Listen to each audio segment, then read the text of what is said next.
All right, welcome to the SnoWest Show. This is a special episode of the SnoWest Show. I've never done a live one before. We always record these things, and I just feel like we can say whatever we want, and I can go back if I have to and fix it later. But this one's live. We are live from Climb's headquarters in Rigby. If I step outside, I can see my house from here. But yeah, we're in Dustin Pancary's shop. Oh, There's it's my sleds shop. back Sweet. here. Nice Yeah, work. I mean John's not here to climb it, That's so true. yeah. My tools. Yeah, live from Climb. This is the Avalanche Alliance Sweepstakes giveaway episode. We're going to announce the winner of this snowmobile right in front of us. This is a 2023 Polaris Chaos RMK 163 275 track Patriot Boost with all sorts of goodies on it. We'll get to that a little later. We'll talk about all the parts that are on it. But yeah, we're going to give that thing away. We're going to give away all of the other prizes. We've got an Arctic Cat ZR200. We've got a Marlon Pro 2 Explorer sled deck. Mm-hmm. We've got a Climb head-to-toe package, and we've got an Ortovox safety package. We do. So all of that is coming up. First, though, check us out on YouTube. The SnoWest Show is a popular podcast that we do. We do sled tests. We do sled reviews. And we've got a really cool contest going on. Go to snowwest.com, hit the contest button on the menu bar. Check that out. That's all I'll do for my own selfish You did a plug. good job, dude. But yeah, we have a really cool show lined up tonight. I'm excited to get into this and announce everything. We have several guests here in studio with me. We have Dustin Pancary. Official title is Senior Associate Marketing Manager with Climb. I have no Did I idea get what that that right? means. Yeah, you got it right. Yeah. You got it right. I mean, Polaris and these long names like Chaos Boost, Turbo Matrix. It means I do whatever needs to be done. Yeah, you do. Yeah, you literally do. All right. Dan Adams to my right. Dan Adams is owner and guide at Next Level Riding Clinics in Alpine, Wyoming. I've done your course. I've done your Avalanche training there. Awesome.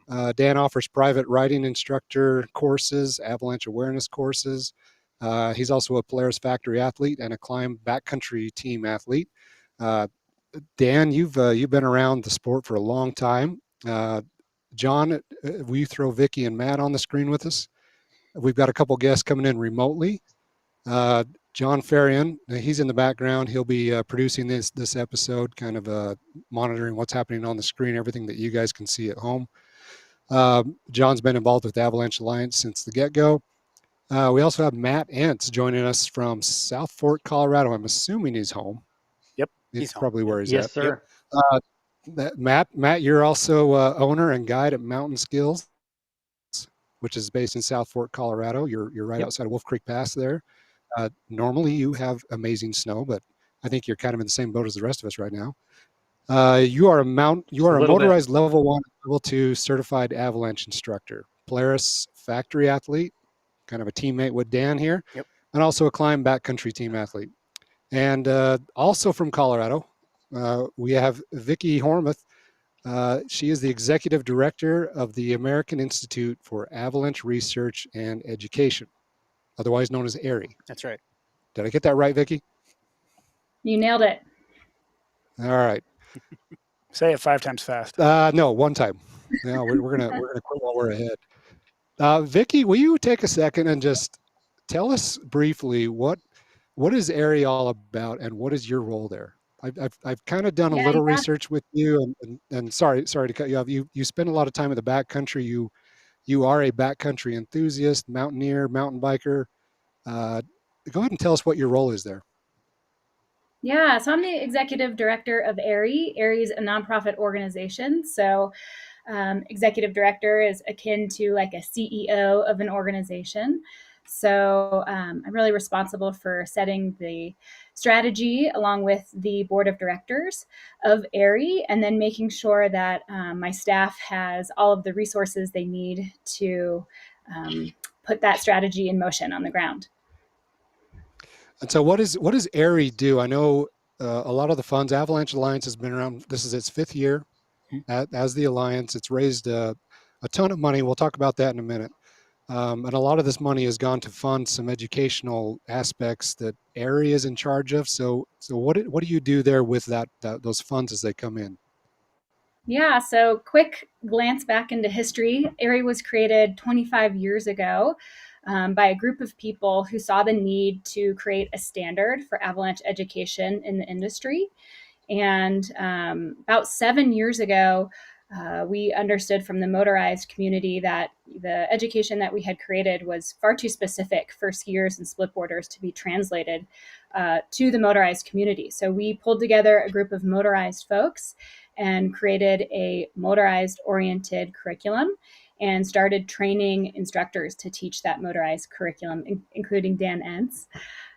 So today we have about 74 certified motorized instructors, 14 motorized specific providers who teach AAIRE education all across the United States. So the partnership here with the Avalanche Alliance is super cool. AAIRE takes a portion of the funds raised every year and puts them in a scholarship fund.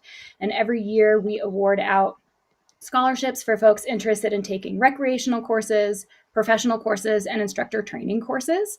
To date, we've given out over $150,000 in scholarships, which has helped us develop so many instructors and providers in the US, and then helped get everyday recreationalists access to some of those courses as well.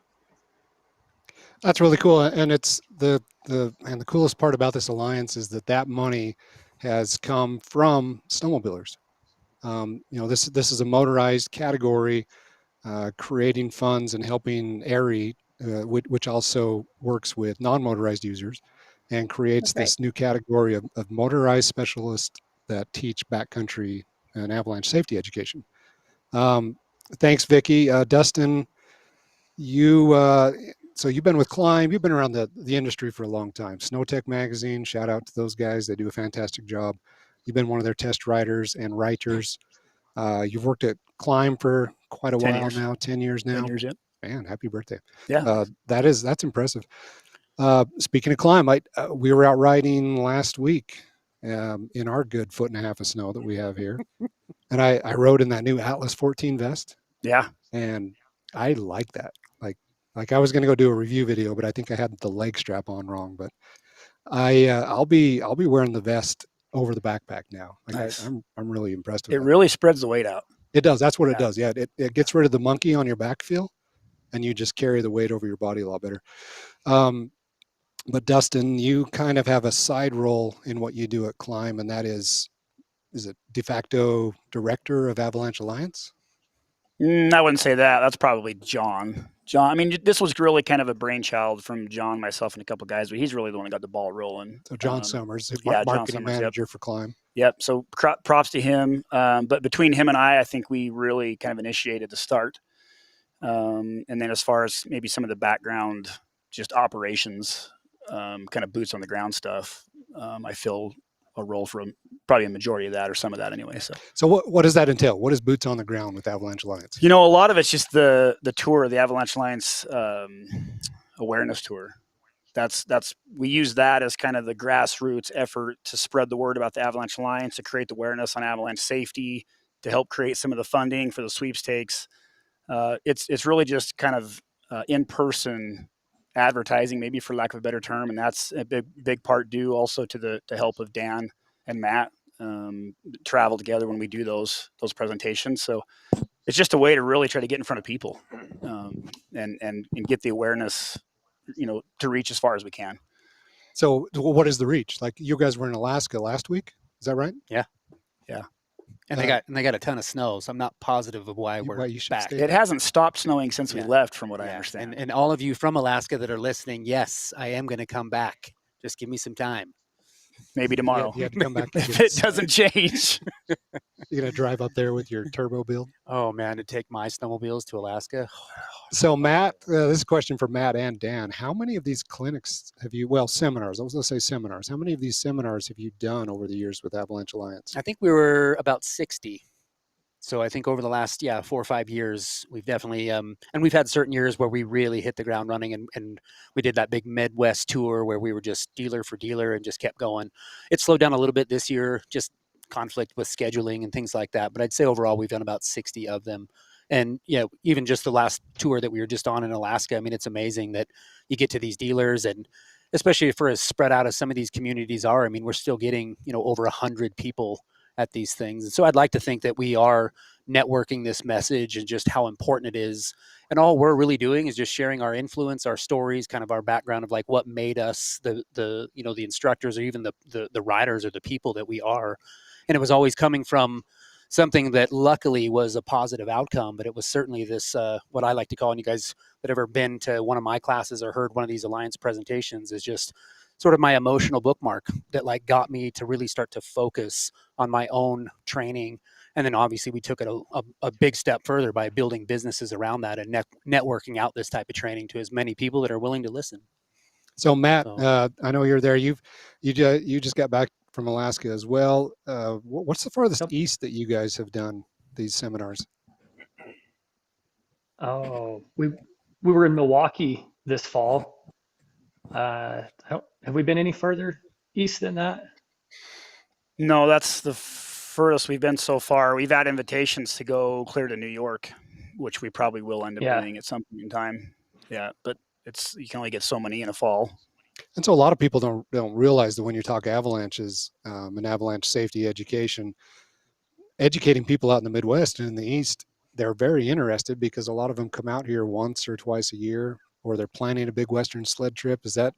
Yeah, and it's crazy because I mean we had the best attendance in the Midwest out of the presentations, and we've had several discussions about why that might be, and I think those of us that live in the West, I think we take it for granted a little bit, right? Like we're so used to having access to that stuff, and so it's kind of like, being in a hurry to go someplace, you kind of hop in your car and maybe don't have everything you need, and you're just trying to get there. That's maybe the way we approach the mountains, where if they're in the Midwest, they plan it 6 months in advance, right? And they want to be prepared. They want to have everything ready to go, whether that's that training, sled prep gear, everything like that. So if we take the time and put a production together to go out in the Midwest, they show up, they attend in pretty big numbers, which is awesome to see. They're serious. Yep.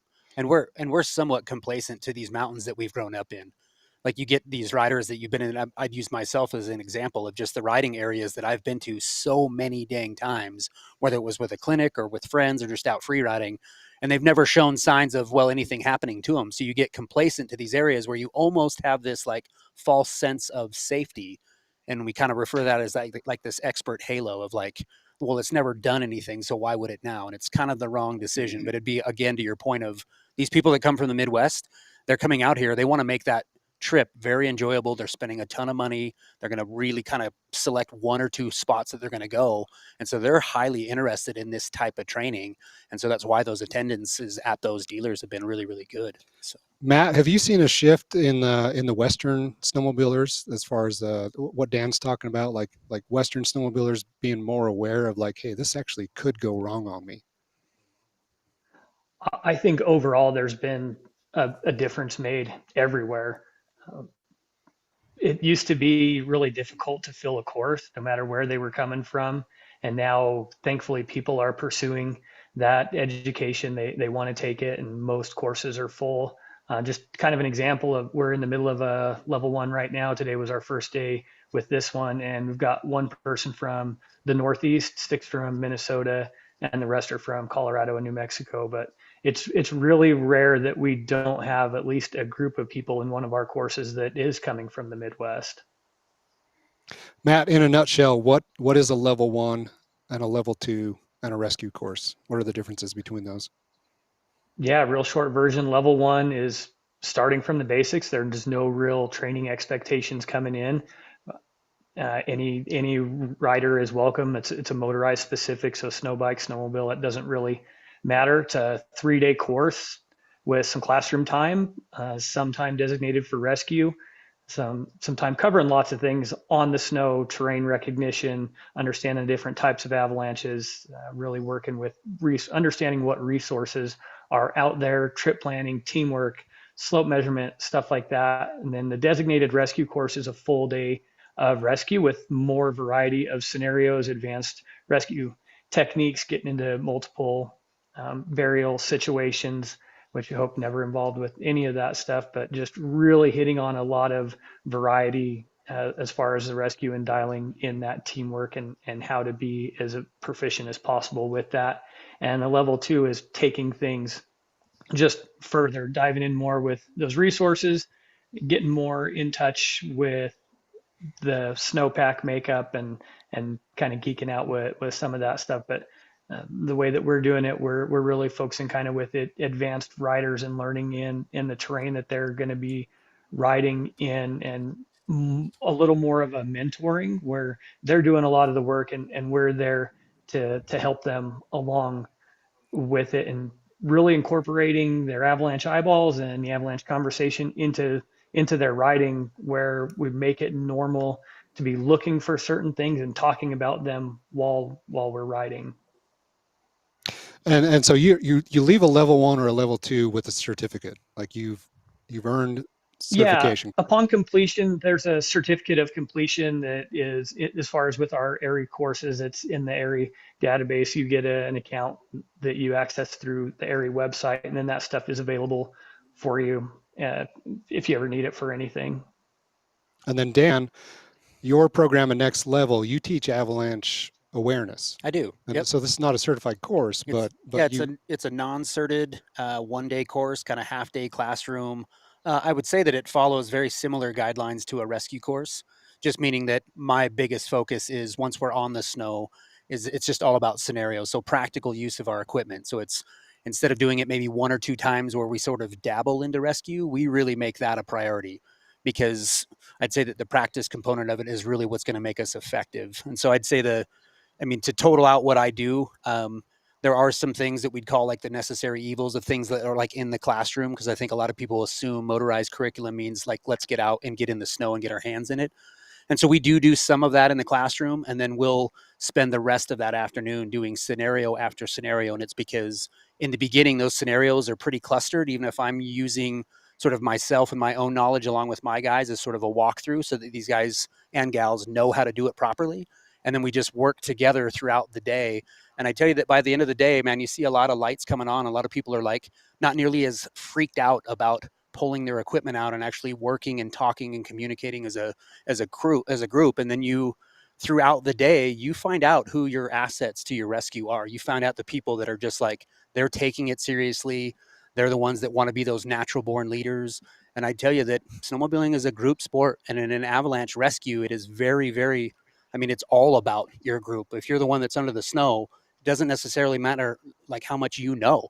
It's about what your group knows and how effective they can be. And so I've taken the nuts and bolts from a lot of level 1 courses and just a lot of things that I've read or experienced over the years, and just kind of made my own.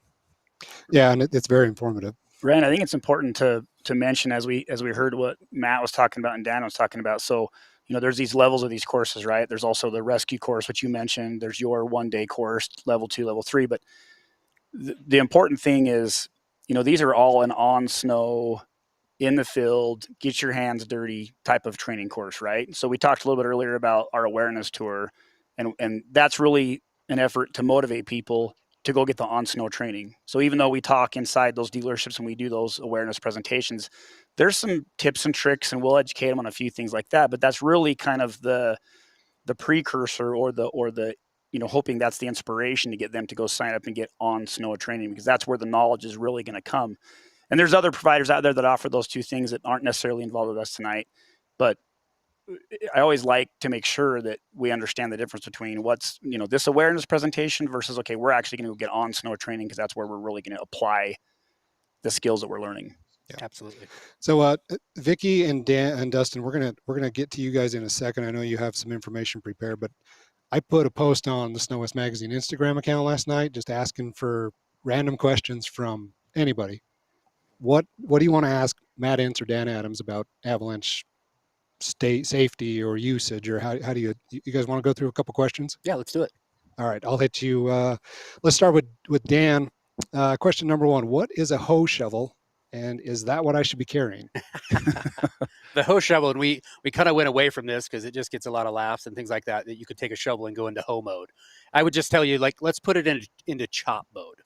All right, so a lot of these newer Avalanche shovels, Ortovox shovels, maybe even the one that I'm giving away, these shovels, guys, that the handle has a reverse way that it can accept the shovel blade to where it can go into a mode where you can actually chop snow versus the conventional shovel mode. So that would be hoe mode of any kind of a shovel. And I tell you that when you've got a group of shovelers and you're either doing this in practice or heaven forbid that we're doing this as the real thing, when you've got a couple of conventionally set up shovels where we are chopping and blocking, and then you've got shovels that are set up in that chop mode. If you're number 2 or 3 in line, and you guys will understand this as you take a level 1 course and you kind of understand the dynamics there of how we create this conveyor belt as we're shoveling towards the base of a probe. That shovel setup in the chop mode is a real convenient way for us to kind of get our shovels in there and drag snow back. And it's just a very efficient way to do that. So that'd be the simplest answer there. Yeah. You and I were texting about shovels last week. I wound up buying hoe shovels. I needed to upgrade my equipment, so I went with the best. Got some recommendations from Dan. Yeah. Matt, this one's for you. Which one? Okay, Matt, how many people should be in search mode when responding to a burial? Everybody. I need to make sure everybody's in search mode, so we're on the same page. So if there's one person that's not, and a lot of times when we're practicing rescue, people are jumping the gun, and if somebody's not, then that's going to be the signal that the people searching are most likely going to pick up, because it's the closest and strongest signal. Got to make sure that everybody that's in the party is in that search mode, so the signal you pick up is the person you're looking for, so you can save time and get to work and save that life. So everybody recovering stays in search mode until a target has been found. Correct. Okay, Dan, back to you. Where should I carry my transceiver? My chest harness can be hard to access sometimes. Yeah, I agree with you. So wherever that question is, be one of the reasons why, well, with the new Atlas 14 vest, we've got our beacon pocket to the exterior that makes getting to your transceiver really quick and really efficient and really easy.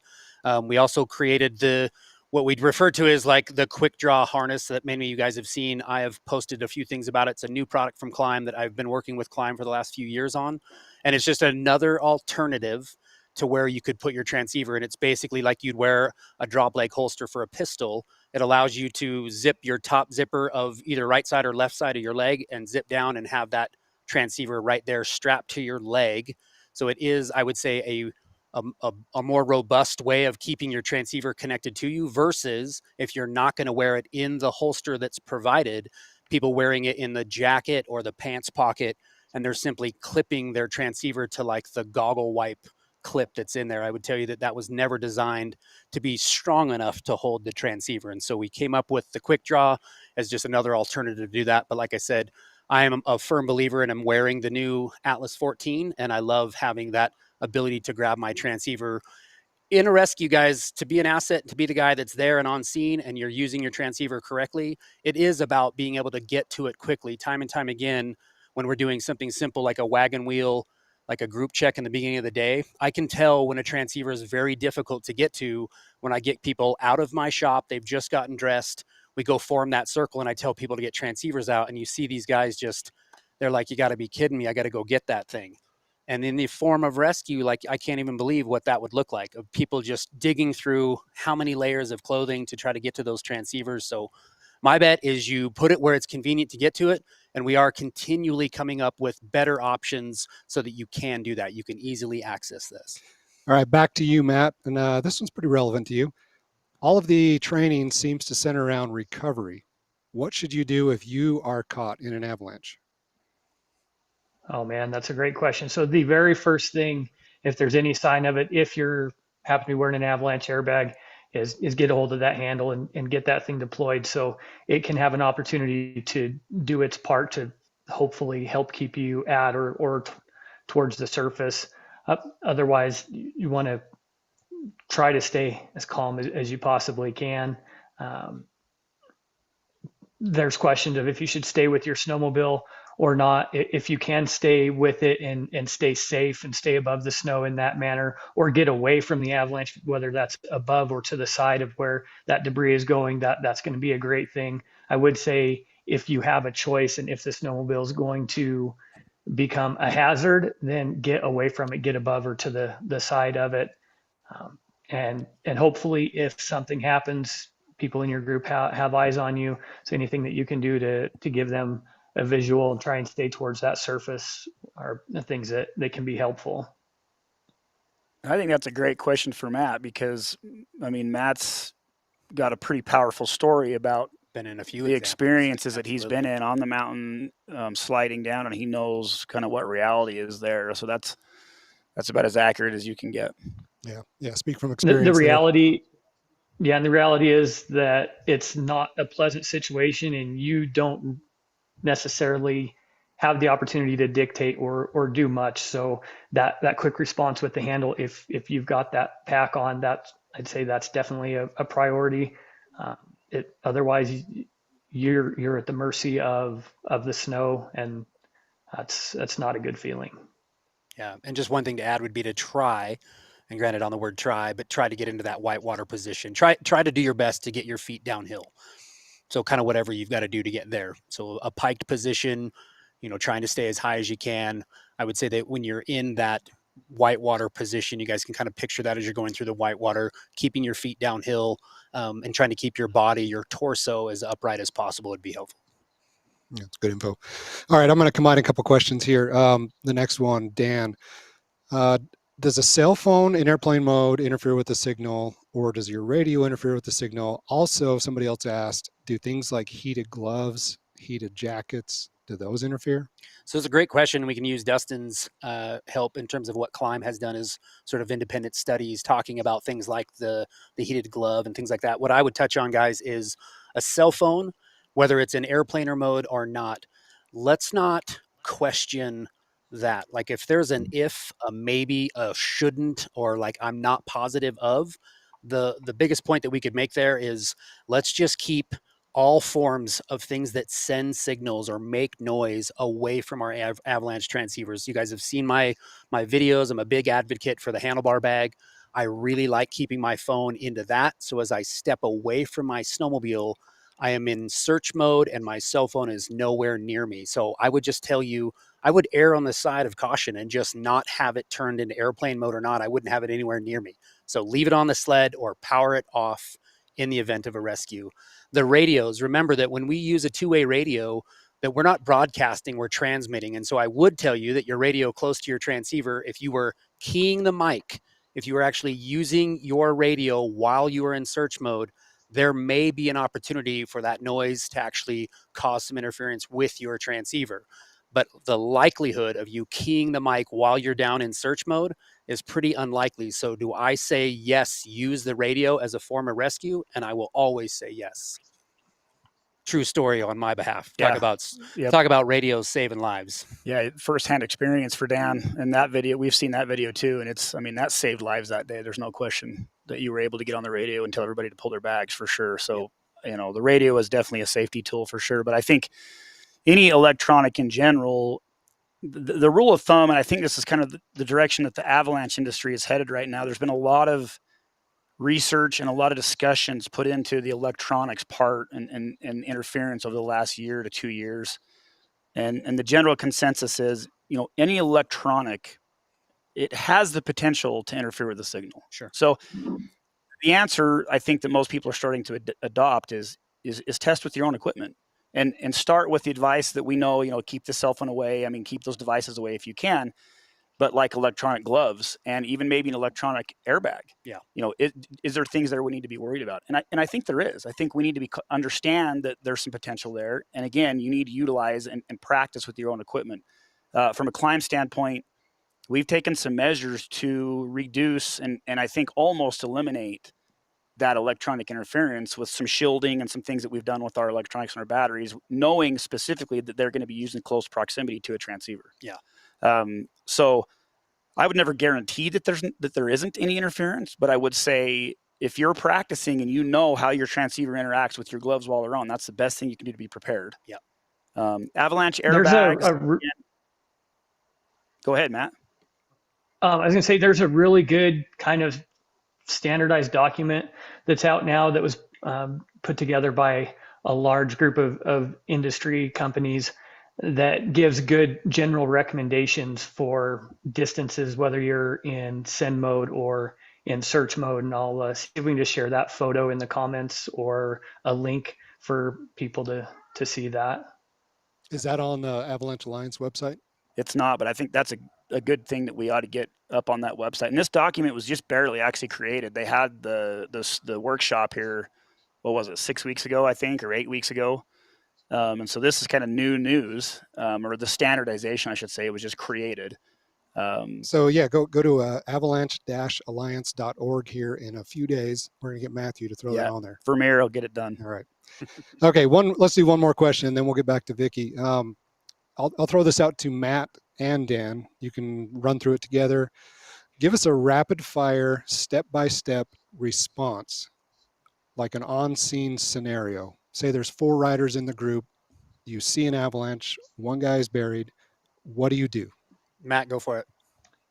Yeah, first thing is assess your safety, determine whether you're safe to search the area or not. Make sure you're looking above and around you. Is there any additional hazard? Yeah, I like it. So after checking the scene, I think it would really, really important with a group of 4 or 5 would be to elect a leader. Go ahead and elect that leader. And then from that, start to educate yourself on the avalanche, maybe look for visual clues. This is a spot where as a leader, you can designate who's doing what.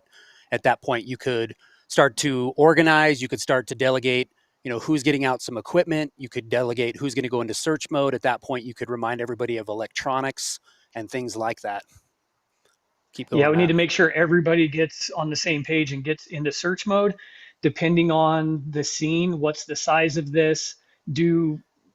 Is this thing monstrous? Do we need somebody to make that 911 call? Do we have somebody that we should designate make that 911 call immediately, or SOS with an emergency device, whatever that looks like? But then start spreading out, figure out where we're going to start searching from, and spread out and get to searching the debris.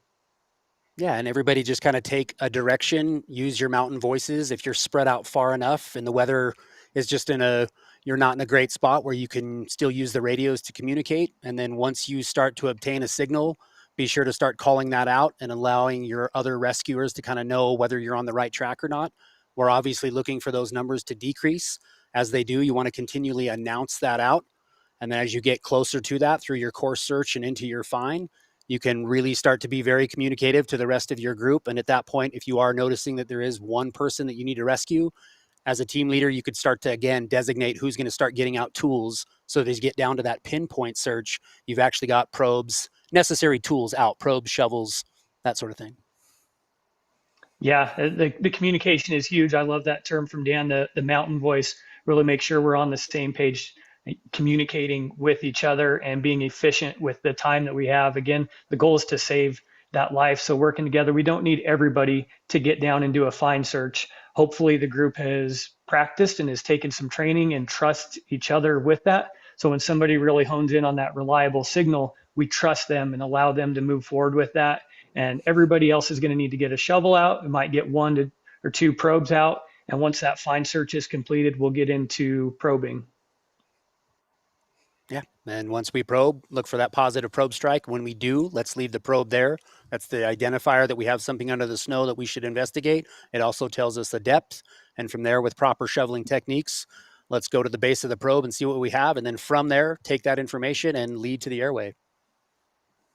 Yeah, one main thing, we've got to get an airway. So determine what that probe has actually struck, and then get to the airway, and then get the weight off of the person and start your patient care, whatever that might look like. Yeah, throughout my years, I've created this acronym, and it's called SLED Safety, or it spells this out. And it's just scene, leadership, educate, designate, search, announce, fall line, extract, treat, and you. And it's basically a step-by-step thing that we've incorporated into my one-day courses. I actually hand out these little ID cards, a little cheat sheet. I've even got these big red cravats that have that acronym on there. And I feel like it's a step-by-step rescue plan. And as you start to incorporate that within your riding group, you can get faster and faster and more efficient with it. And hopefully over time, guys, it's just like practicing with anything. It becomes this thing where you're a bit more robotic, you're less emotional, because you realize that if you do these steps and you do them quickly enough and efficiently enough, we can save lives. All right, cool. That's great information. Thanks, guys. Dustin, let's get back to the Avalanche Alliance and the sweepstakes and the fundraiser. How much money has this brought in this year? The current sweepstakes that we just ended? Current sweepstakes. So we just finished at 130K. And what have you done over the last 4 sweepstakes? We're over 5K. Yeah, we're over 500K. Half a million. Yeah. All right. And you've got some grant information on where some of this is going or who you're working with? Yeah. So the idea with these funds is to turn those funds into usable resources for the Avalanche community, right? And specifically, generated towards Motorized specific Avalanche resources. So over the last couple of years, we've been creating a grant system where Avalanche Centers can apply for a grant. They can apply through we email out. We email out information, and then we ask them a series of questions and what they would do with that money, how they're going to be using it, and then what effect it's going to have on their area. So then we go through those and we figure out which ones are going to probably be the most beneficial, right? Not that, because I think they're all going to be beneficial, but which ones can we get maybe the best bang for the buck, so to speak, right? To affect the most people as possible. So we've done this 2 or 3 years now, and I'm not going to go through all of that, but we'll just kind of briefly go through where these funds went last season. We wrote 7 grants for 7 Avalanche Centers. So that was the Bridger Teton Avalanche Center, the Chugach up in Alaska, Hatcher Pass up in Alaska, the Gallatin National, which is right up in our backyard, the Payette Avalanche Center, Utah Avalanche Center, and then Central Oregon Avalanche Center. So total grant money was $45,000 last year.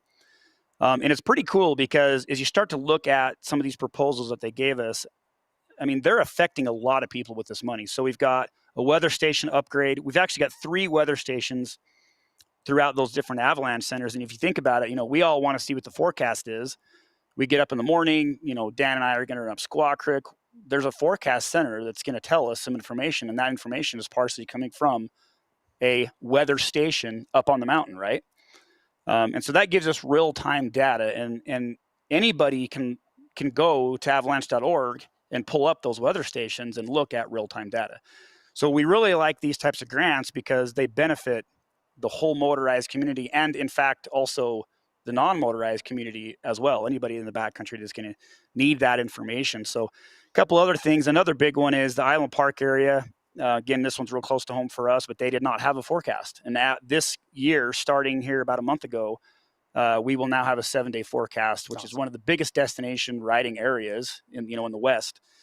So the funds that were donated there, plus some other grants that Gallatin applied for, has allowed us to now have a real-time forecast for that. So just really valuable information that, again, any motorized person that's going to the backcountry is going to have access to. And I think it's something that's a little bit unique to our fundraiser, this sweepstakes, because you put money in, you buy tickets, you in turn benefit from that money that you just spent. No matter what. No matter what. Yep. So it's a win-win situation, I think, if you could ever have one. Yeah, and helping out these organizations, I think a lot of people they think that they're funded some other way.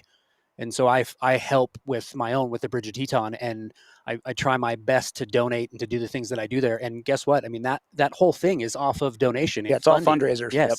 It's unbelievable how much of that we need to continue to support, because these guys and gals that are out there working their tails off, getting their hands in the snow, identifying the dangers that are out there, and spitting out these forecasts every single day.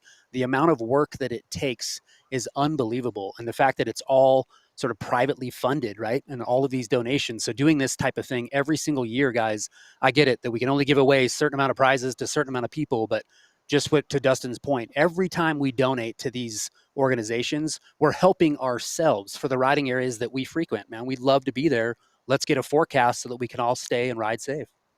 Yeah, and I think it's cool because again, it's a group effort. It's snowmobilers helping snowmobilers, snowbikers helping snowmobilers, snowmobilers helping snowbikers.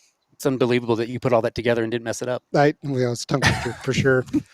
Vicki, let's go back to you real quick. You touched on the scholarships that AAIRE awards. Talk a little more about those, and then talk about getting signed up for Avalanche classes at avtraining.org. Yeah, so talking about statistics from last year, from last year's sweepstakes, we were able to award $36,000 in scholarships.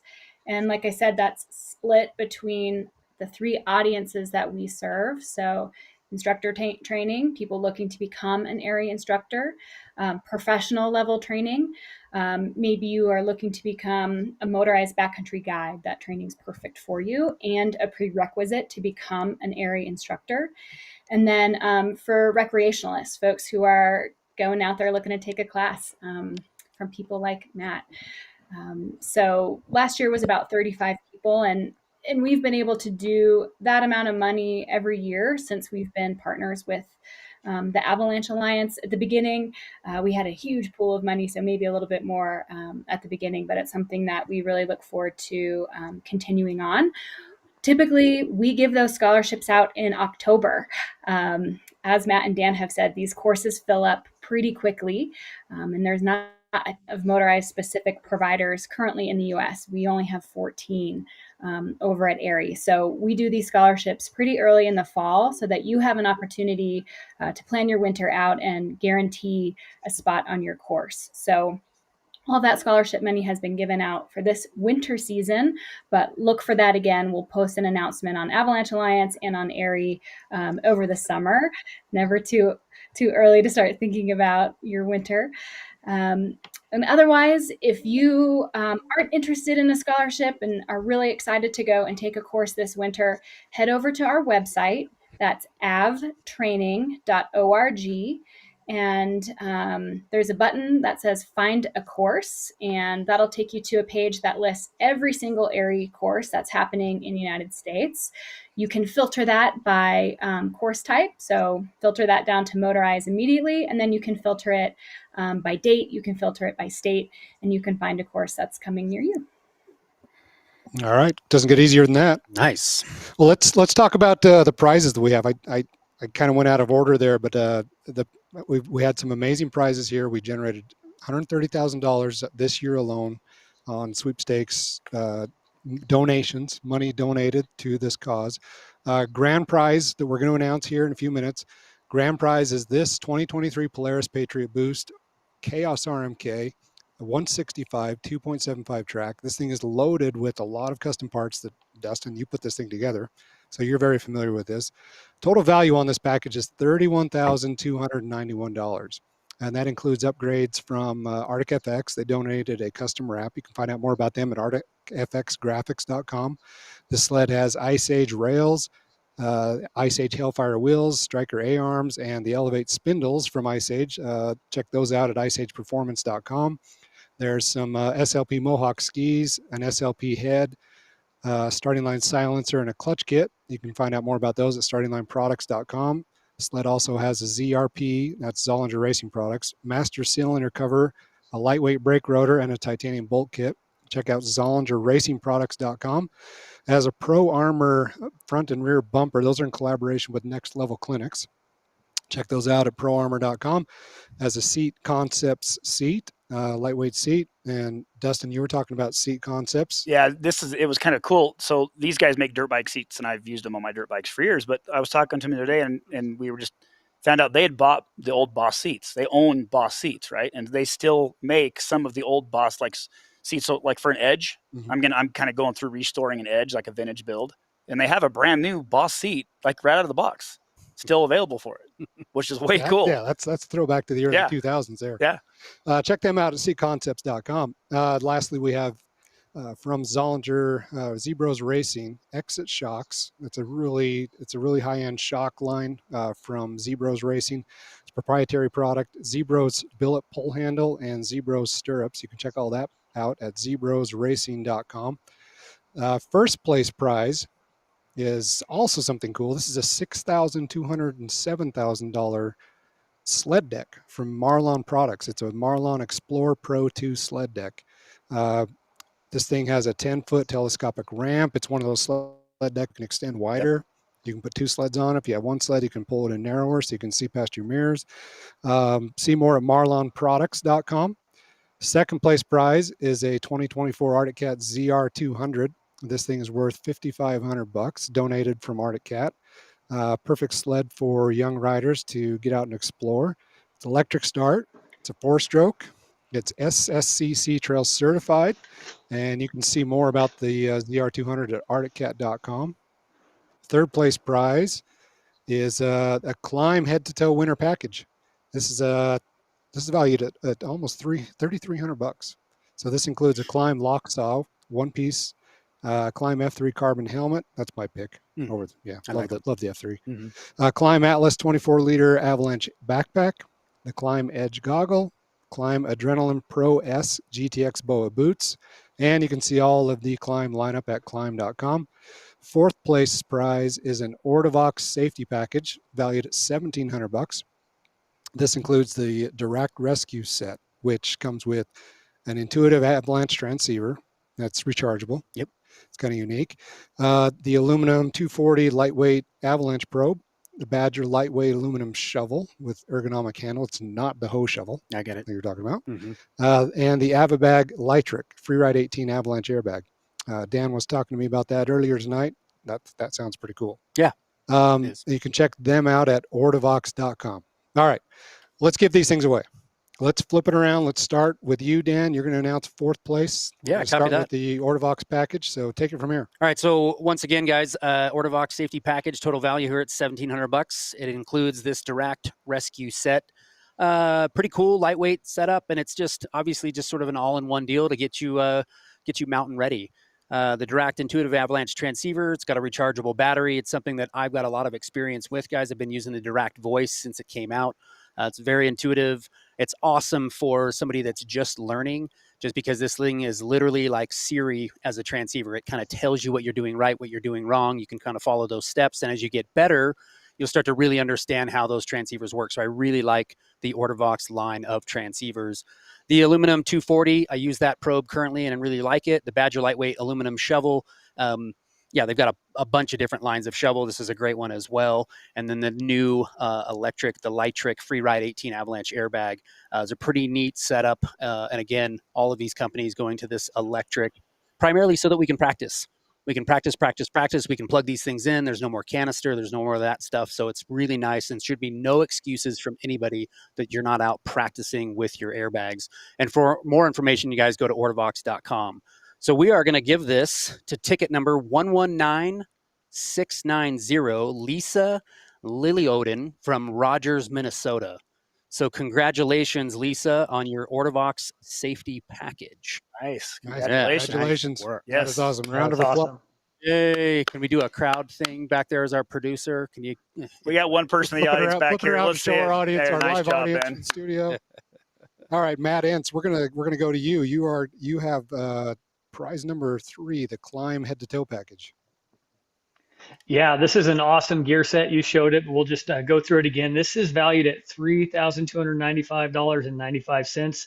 The Locksaw one piece, super extremely durable, well vented, awesome piece of gear. Like you mentioned, the F3 carbon helmet. Anybody that's picked one up or put it on knows how awesome and comfortable that is. Lightweight. The new Climb Atlas 24 Avalanche backpack, a pair of Climb Edge goggles, and the Adrenaline Pro S GTX BOA boot. That's an all new design this year as well. And that's what I've been riding in and loving it. So this is an awesome package.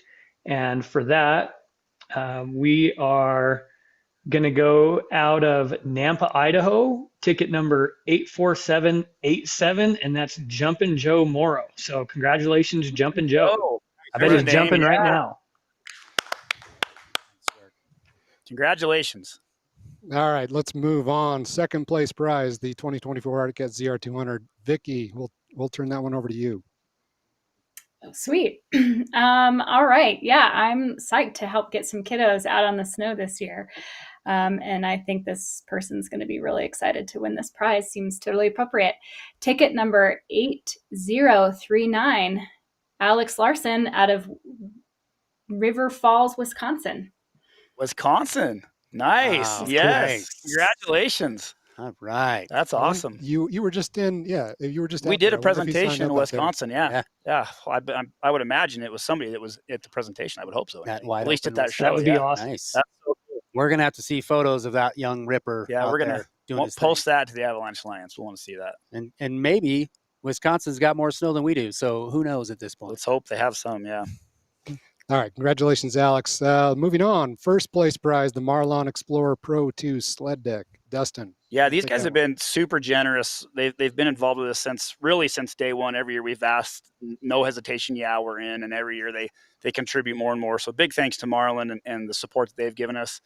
Last year they sent us a deck that we put on the giveaway truck, and so we went ahead and it wasn't given away with the truck, but we mounted it on the truck just to display it and take pictures and things like that. So I got to mount it, drive around. We loaded some sleds on it and got to use it. And I don't have a sled deck, and now I kind of want a sled deck because we got to use that on there. It's pretty handy. So, anyways, Marlin Explorer Pro 2 sled deck valued at $6,207, delivery included. It will be delivered, I believe, to the closest dealer to the winner. Just to review, it comes with a 10-foot telescopic ramp. It fits a 6.5 or an 8-foot bed. So most modern trucks, I think, are going to be one of the two. Probably most of them 6.5. And we actually had to adjust that last year when we put it in. It was pretty easy to adjust. It wasn't too bad at all. Side extensions, you can move it in and out. Both sleds. It's got the LED lights up really nice. Whole package again, $6,200. The winner for that is ticket number 168834, Tasha Thomas out of South Lake Tahoe, California. Congratulations, Tasha. That's awesome. I think almost every sled deck's gone to California, if I'm not mistaken. Isn't that right? I think they've all gone to California. Yes, they've all gone to California. So congratulations, Tasha. That's awesome. Yeah, it's awesome got to be prize. It's got to be perfect for that riding area, because those snow parks, I just hear from so many friends that are out in that area about how quickly those areas fill up. And so a sled deck is going to be the prime setup in terms of hauling sled. Yeah, you're not rolling up there in a 34-foot gooseneck. No, everybody's going to be looking down on you. All right, and now let's hit the grand prize. This snowmobile right in front of us, the 2023 Polaris Patriot Boost Chaos RMK /165 with the 275 track on it and all the goodies that we just talked about. Vicky went through and she pulled the prize winners here right before we went on air, and she managed to get this winner's phone number. So before I say his name, we're going to call the winner. Yeah. And we're going to see how this goes. No guarantee here. So again, this is the winner of the snowmobile giveaway for the Avalanche Alliance Sweepstakes. Hello. Hey, is this Dave Hatch? It sure is. Dave, are you familiar with the Avalanche Alliance? I am. All right. Well, I just didn't want you to hang up on us. I'm Ryan Harris with SnoWest Magazine. I'm here with Dan Adams, Dustin Pancari, Matt Entz, and Vicky Horvath of the Avalanche Alliance. And you, sir, are the winner with ticket number 151979 of the 2023 Polaris Patriot Boost RMK Chaos. Congratulations, Dave. Yeah, buddy. Yeah. So cool. We need him live. We need him live on screen. Yeah, I wish we had. Yeah, you here. I'd like to see that reaction. Yeah. Dave, where are you from? Hamilton, Montana. So where do you ride? All over the Bitterroot Valley. All right. Nice. So you're going to put this thing to work, right? Yes, I am. All right. As soon as possible. So Dave, I have to know: are you a current Polaris owner, or what are we? Go ahead. I am. My wife and I are both avid riders. We just picked up some 850s last year. Dude, this thing is going to change your life, buddy.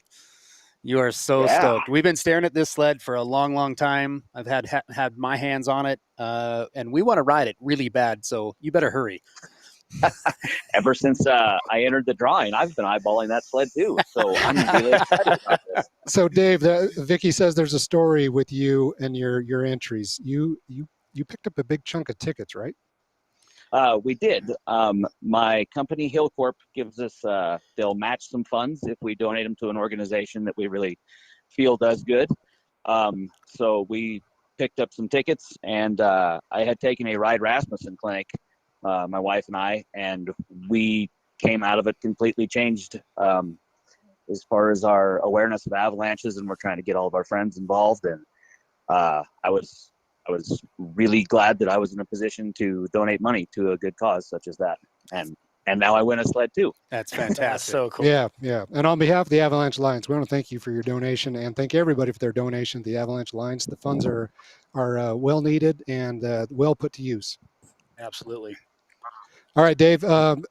Someone, Vicky or Dustin, will reach out to you later on and coordinate the delivery of this snowmobile. You're not too far away from where we're at right now, so it shouldn't be a problem. Yeah, Dave, I'll be calling you. We'll have to have you work on some paperwork stuff as well with Vicky, but we'll want to get the right clutching in it for you and stuff, so you and I can chat later. Yeah. So if there's a few miles on it, Dave, Matt and I we've been kind of looking at this thing for a minute. So just know that we're We're just purely trying to get the thing kind of dialed in for you. So just understand that before it gets there.